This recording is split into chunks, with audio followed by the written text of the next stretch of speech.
Pada kesempatan sore hari ini kami kembali akan melaksanakan konferensi pers dalam rangka penahanan tersangka dugaan tindak pidana korupsi pada proyek multi-years peningkatan jalan lingkar Pulau Bengkalis tahun anggaran 2013-2015. Ini terkait dengan perkembangan dari penyidikan yang selama ini telah kami lakukan terkait dugaan tindak pidana korupsi pada proyek multi-years untuk pembangunan jalan lingkar Barat Duri Kabupaten Bengkalis tahun anggaran 2013-2015. Komisi Pemberantasan Korupsi sebelumnya telah menetapkan dan mengumumkan 10 orang tersangka sebagai berikut.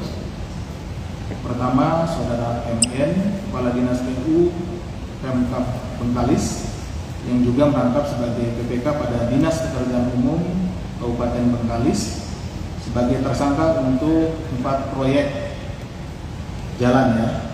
Yang pertama, peningkatan jalan lingkar Bukit Batu Siak Kecil. Yang kedua, peningkatan jalan lingkar Pulau Bengkalis. Yang ketiga, pembangunan jalan lingkar Barat Duri. Dan yang keempat, pembangunan jalan lingkar Timur Duri. Kemudian tersangka kedua, Saudara TAK, pejabat pelaksana teknis kegiatan atau PPTK. Yang ketiga, Saudara IKS, manajer divisi PT Wika Persero. Kemudian yang keempat, Saudara PES, wakil ketua direksi PT Wika Persero atau kontraktor. Kemudian yang kelima, Saudara DH, project manager PT Wika Persero. Yang keenam, Saudara ET, staf pemasaran PT Wika Persero. Dan yang saat ini adalah yang ketujuh, Saudara SH, komisaris PT RP atau kontraktor.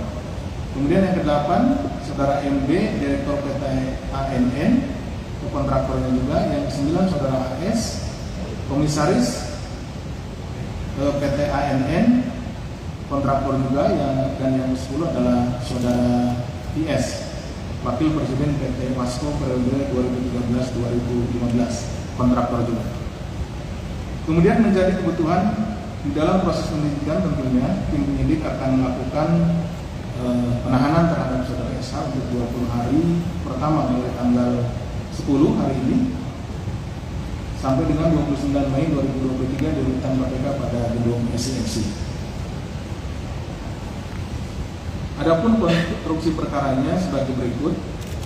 Pertama, dengan adanya proyek pekerjaan pembangunan jalan lingkar Timur Duri pada Dinas Pekerjaan Umum Pemkab Bengkalis dengan anggaran sebesar 203,9 miliar yang bersumber dari APBD tahun anggaran 2012 dan APBD tahun anggaran 2013. Tersangka SH selaku komisaris PT RP berkeinginan untuk dapat memenangkan dan mengerjakan proyek tersebut.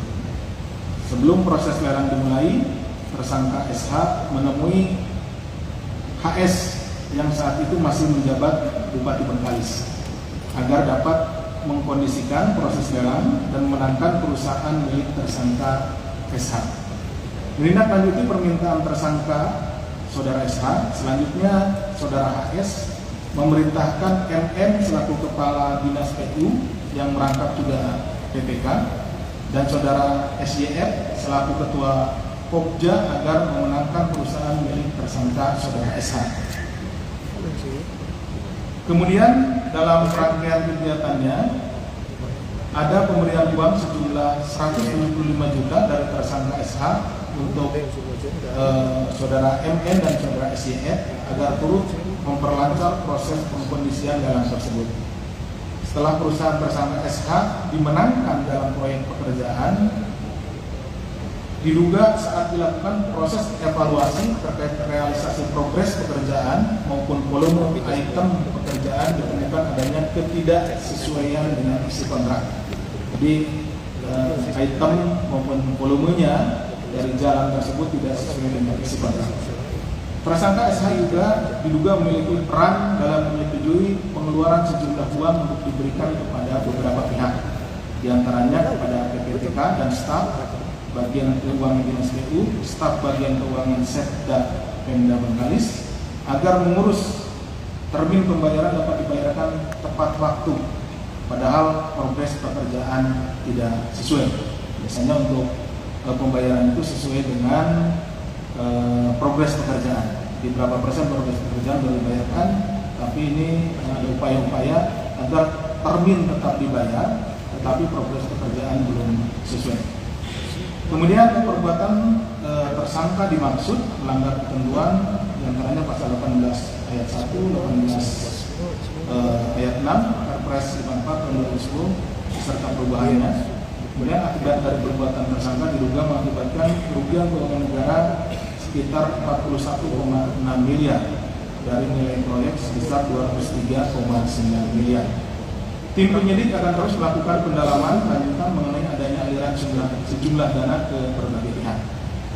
Atas perbuatan tersangka disangkakan melanggar pasal 2 ayat 1 atau pasal 3 Undang-Undang Republik Indonesia Nomor 31 Tahun 1999 tentang pemberantasan tindak pidana korupsi sebagaimana telah diubah dengan Undang-Undang Republik Indonesia Nomor 20 Tahun 2001 tentang perubahan atas Undang-Undang Republik Indonesia Nomor 31 Tahun 1999 tentang pemberantasan tindak pidana korupsi.